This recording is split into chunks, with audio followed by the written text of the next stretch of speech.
This reading by Lucy Burgoyne. The Getting of Wisdom by Henry Handel Richardson. Chapter 8. Laura had been, for some 6 weeks or more, a listless and unsuccessful pupil, when one morning she received an invitation from Godmother to spend the coming monthly holiday from Saturday till Monday at Prahran. The month before, she had been one of the few girls who had nowhere to go. She had been forced to pretend that she liked staying in, did it in fact by preference. Now her spirits rose. Marina, Godmother's younger daughter, from whom Laura inherited her schoolbooks, was to call for her, by a little after 9 o'clock on Saturday morning. Laura had finished her weekly mending, tidied her bedroom, and was ready dressed even to her gloves. It was a cool, crisp day, and her heart beat high with expectation. From the dining hall it was not possible to hear the ringing of the front door bell, but each time either of the maids entered with a summons, Laura half rose from her chair, sure that her turn had come at last. But it was 9:30, then 10, then 10:30. It struck 11. The best of the day was passing, and still Marina did not come. Only 2 girls besides herself remained. Then respectively an aunt and a mother were announced, and these 2 departed. Laura alone was left. She had to bear the disgrace of Miss Day observing, "Well, it looks as if your friends had forgotten all about you, Laura."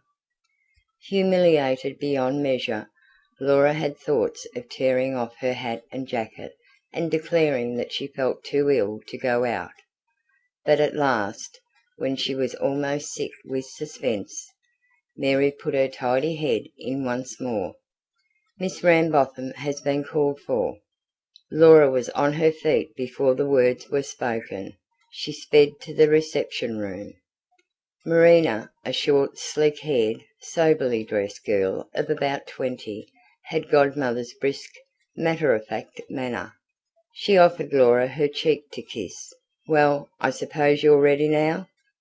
Laura forgave her the past 2 hours. "Yes, quite, thank you," she answered. They went down the asphalted path and through the garden gate, and turned to walk townwards. For the first time since her arrival, Laura was free again, a prisoner at large. Round them stretched the broad white streets of East Melbourne.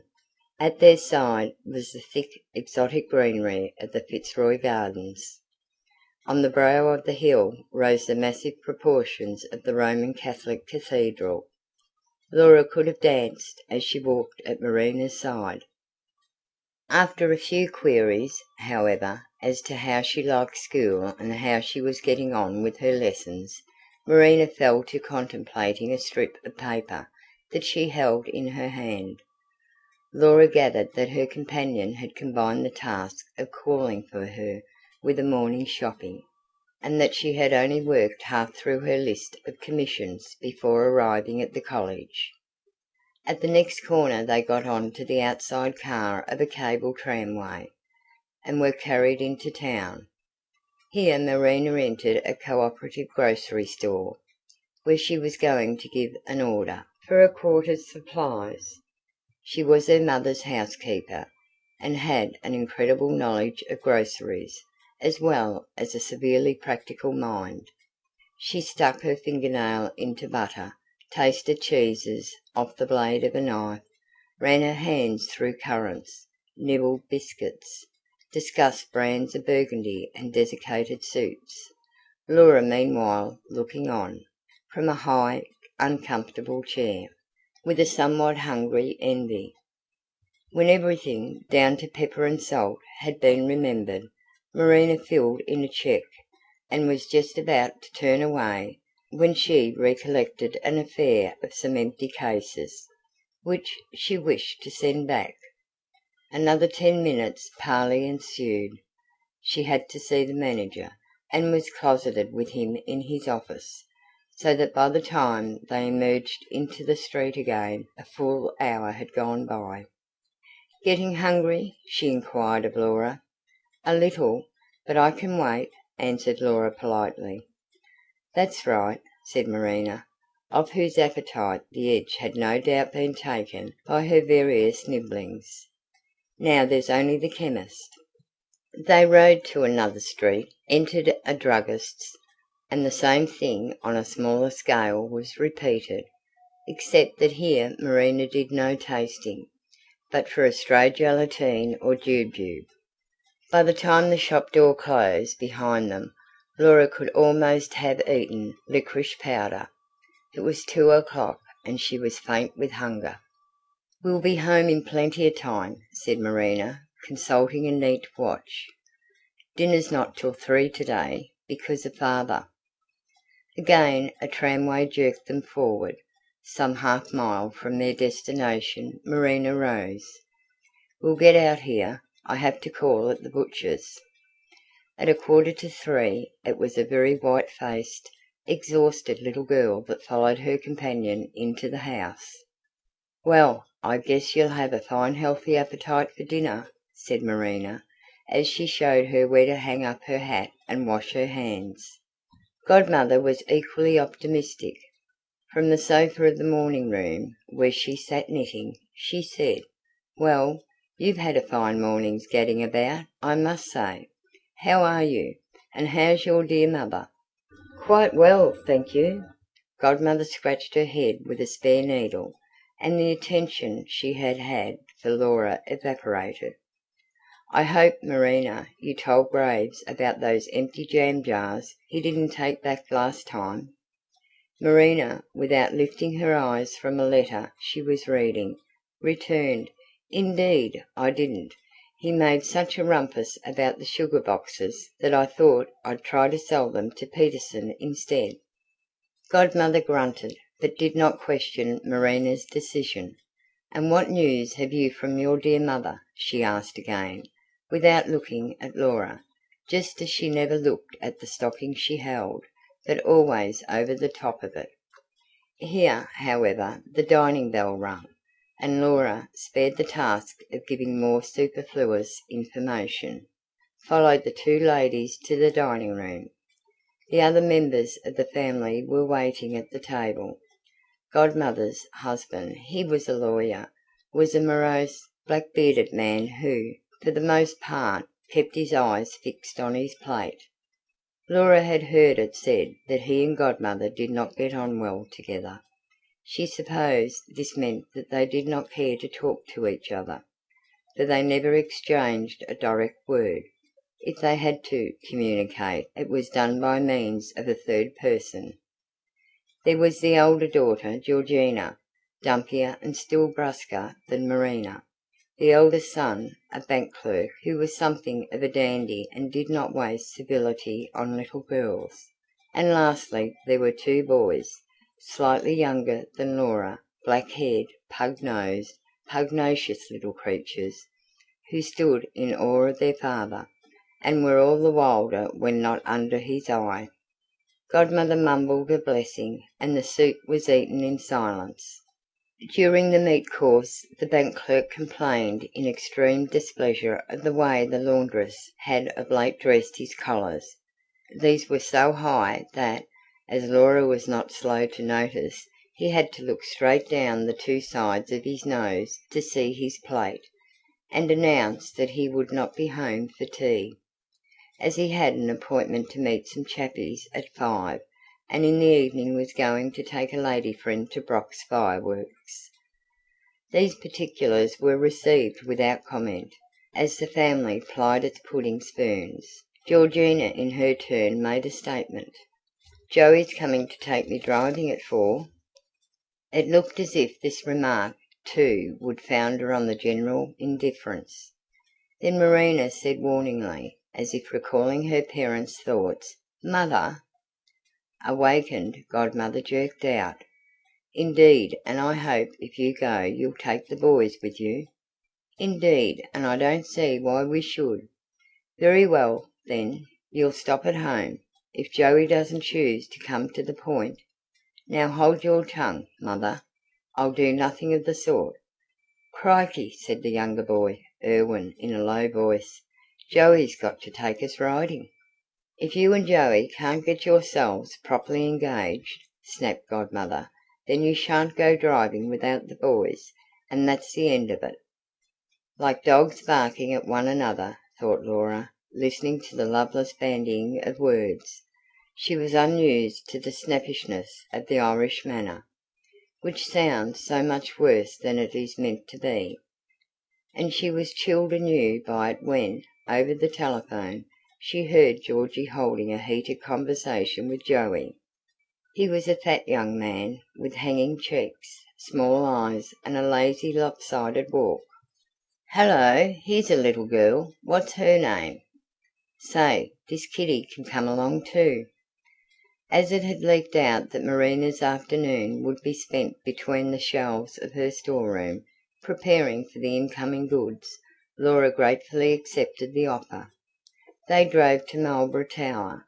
With their backs to the horse sat the two boys, mercilessly alert for any display of fondness on the part of the lovers. Sat Laura, with her straight, inquisitive black eyes. Hence Joey and Georgie were silent, since, except to declare their feelings, they had nothing to say to each other. The tower reached, the mare was hitched up, and the ascent of the light wooden erection begun.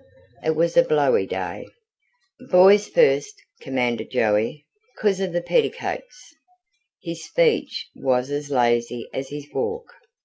He himself led the way, followed by Irwin and Marmaduke, and Laura, at Georgie's bidding, went next. She clasped her bits of skirts anxiously to her knees, for she was just as averse to the frills and flounces that lay beneath being seen by Georgie as by any of the male members of the party. Georgie came last, and, though no one was below her, so tightly wound about was she that she could hardly advance her legs from one step to another. Joey looked approval, but the boys sniggered, and kept it up till Georgie, having gained the platform, threatened them with a clout on the head. On the return journey a dispute arose between the lovers. It related to the shortest road home, waxed hot, and was rapidly taking on the dimensions of a quarrel, when the piebald mare shied at a traction engine and tried to bolt. Joey gripped the reins and passed his free arm round Georgie's waist. "Don't be frightened, darling." Though the low chaise rocked from side to side, and there seemed a likelihood of its capsizing, the two boys squirmed with laughter, and dealt out sundry nudges, kicks and pokes, all of which were received by Laura, sitting between them. She herself turned red with embarrassment. At the same time she wondered why Joey should believe George was afraid. There was no sign of it in Georgie's manner. She sat stolid and unmoved. Besides, she, Laura, was only a little girl, and felt no fear. She also asked herself why Joey should suddenly grow concerned about Georgie, when, a moment before, they had been so rude to each other. These were interesting speculations, and the chaise having ceased to sway, Laura grew meditative. In the evening Godmother had a visitor, and Laura sat in a low chair, listening to the ladies talk. It was dull work, for, much as she liked to consider herself almost grown up, she yet detested the conversation of real grown-ups with a child's heartiness.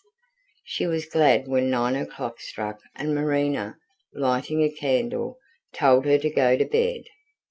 The next day was Sunday. Between breakfast and church time yawned 2 long hours.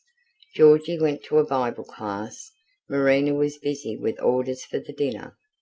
It was a bookless house, like most Australian houses of its kind. In Marina's bedroom alone stood a small bookcase containing school and Sunday school prizes. Laura was very fond of reading, and as she dressed that morning had cast longing looks at these volumes. had evenly shyly fingered the glass doors, but they were locked. Breakfast over, she approached Marina on the subject.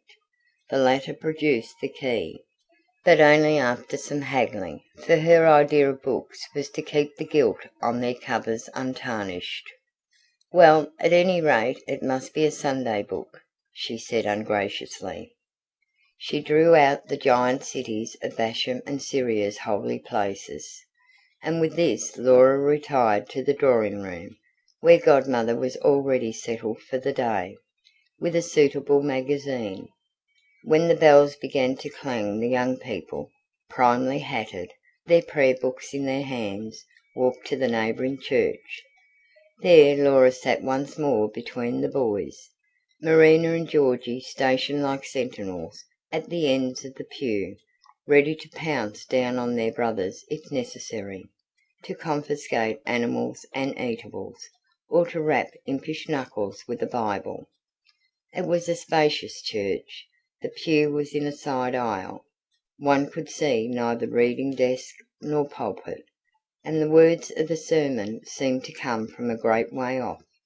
After dinner, Laura and the boys were dispatched to the garden, to stroll about in Sunday fashion.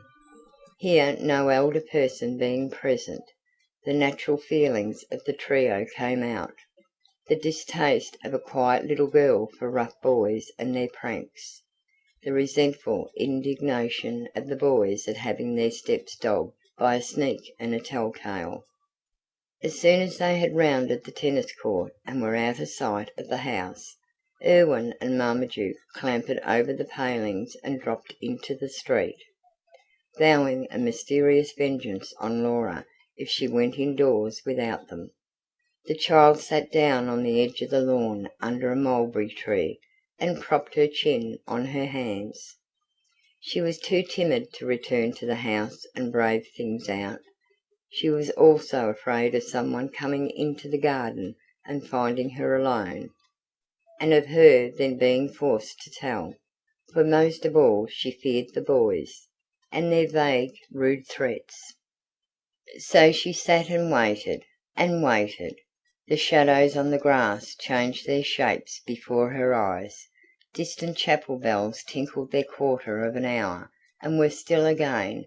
The blighting torpor of a Sunday afternoon lay over the world. Would tomorrow ever come?